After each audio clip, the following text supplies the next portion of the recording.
হাদিস শরীফের অর্থ হযরত ওমর ফারুক রাদিয়াল্লাহু তাআলা আনহু বর্ণনা করেন যে আমি রাসূলুল্লাহ সাল্লাল্লাহু আলাইহি ওয়াসাল্লামকে এই ইরশাদ করিতে শুনিয়াছি, যে ব্যক্তি আল্লাহ তাআলার সন্তুষ্টি হাসিলের উদ্দেশ্যে বিনয় অবলম্বন করে আল্লাহ তাআলা তাহাকে উঁচু করেন, ফলে সে নিজের চোখে ও নিজের ধারণায় তো ছোট হয়, কিন্তু মানুষের চোখে উঁচু হয়। সুবহানাল্লাহ।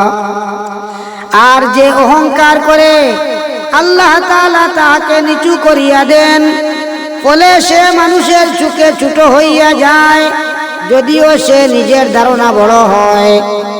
এমনকি সে মানুষের দৃষ্টিতে কুকুর এবং শূকরের চাইতেও নিকৃষ্ট হইয়া যায়। আল্লাহু আকবার।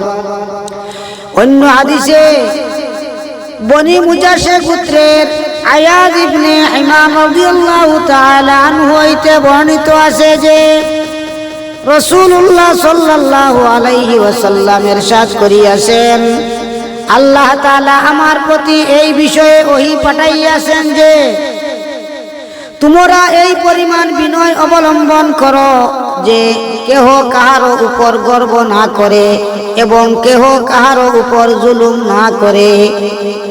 হযরত আব্দুল্লাহ রাদিয়াল্লাহু তাআলা আনহু হইতে বর্ণিত, নবী করিম সাল্লাল্লাহু আলাইহি ওয়াসাল্লাম ইরশাদ করিয়াছেন, যে ব্যক্তির অন্তরে কোনো পরিমাণ অহংকার থাকিবে সে জান্নাতে যাইতে পারিবে না।